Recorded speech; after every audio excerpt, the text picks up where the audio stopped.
Hey, welcome back. This is All Angles, the Wednesday edition. Thank you for joining us. Now, the Human Rights Commission is warning against using rotational timetables at schools. It says it has long-term negative effects on pupils.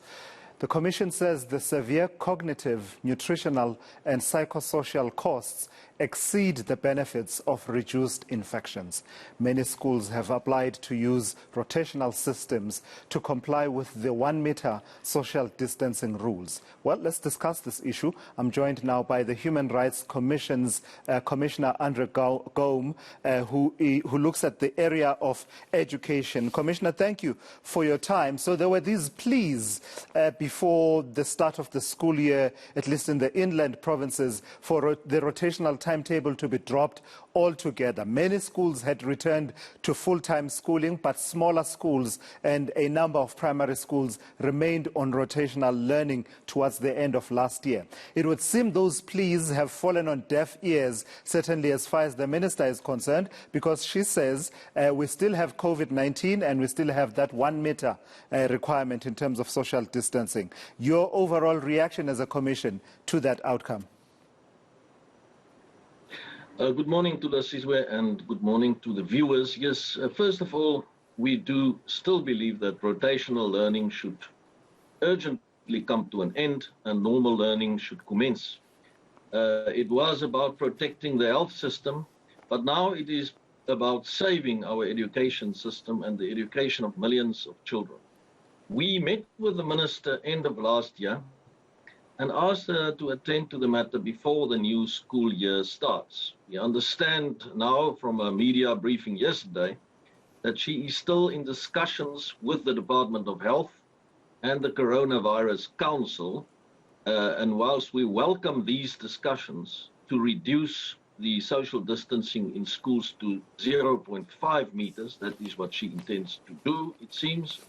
These discussions should have been concluded, in our view, last year already, and the COGTA regulation requiring the 1 meter social distancing should have been amended before the commencement of the new school year. So in that sense, we feel that there is most definitely a problem in the sense that she indicated that she'll report back to the media and the public in 2 weeks' time on the matter of the social distancing requirement in schools that necessitates this rotational learning that is still taking place.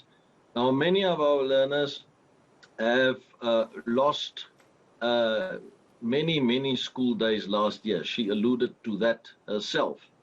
And that should simply come to an end, as our education system cannot afford learners losing more school time, and that is why we are strongly calling for the 1 meter requirement to be dropped.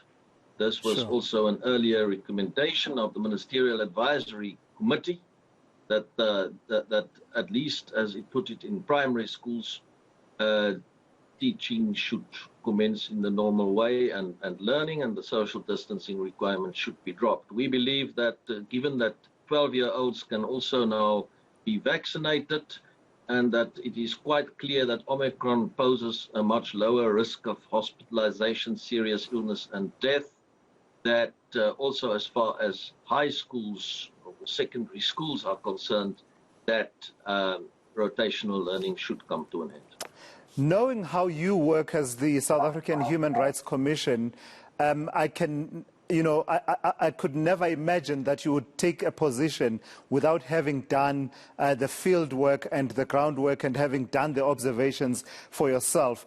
I mean, your conclusion that, there's the rotational timetable and the losses that are attendant thereto are leading to severe cognitive, nutritional, and psychosocial costs to the learner. That's informed by your own observations, is it? That is actually informed by the observations made by the Ministerial Advisory Committee that advises from a health perspective and from various perspectives pertaining to coronavirus-related issues.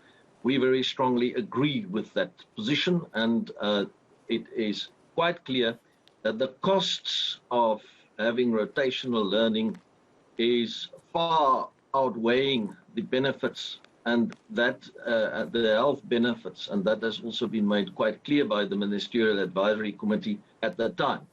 It is quite important also to know, and we requested during our meeting with the Minister, that information is made available to the Commission, what exactly the current position is of the Ministerial Advisory Committee, because the Commission, from a health perspective, is also obviously led by scientific and professional evidence as far as that is concerned.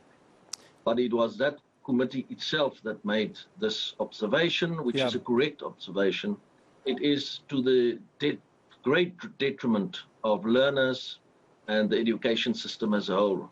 And whether we will be able to catch up, it is even quite clear that would be very difficult.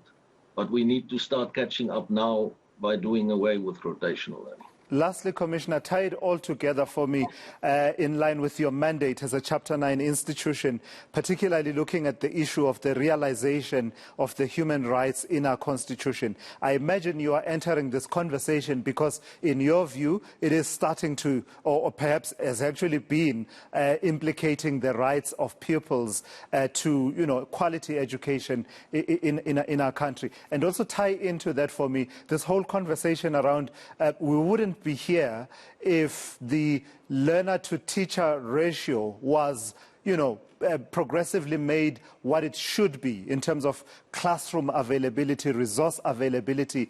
The conversation would be completely different. We're here partly because even before this situation arose, classes were already overcrowded.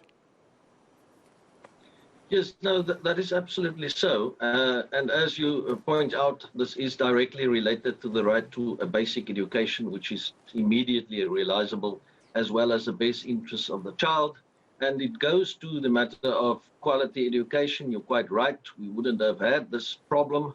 As we all know, ex-Model C schools, for example, that most of them, if not all of them, have returned to normal learning.